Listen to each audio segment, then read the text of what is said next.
22 November একটি running event ছিল। ইভেন্টটির starting point ছিল মারদেকা স্টেডিয়াম। অর্গানাইজার ছিল পোস মালয়েশিয়া, যা মালয়েশিয়ার ডাক কর্তৃপক্ষ।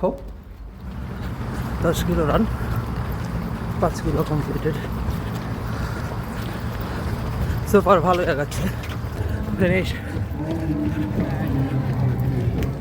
এরপর মেডেল কালেকশন করি এবং এই রানটিতে আমার নতুন একটা পার্সোনাল রেকর্ড হয়। রান শেষের রিফ্রেশমেন্ট।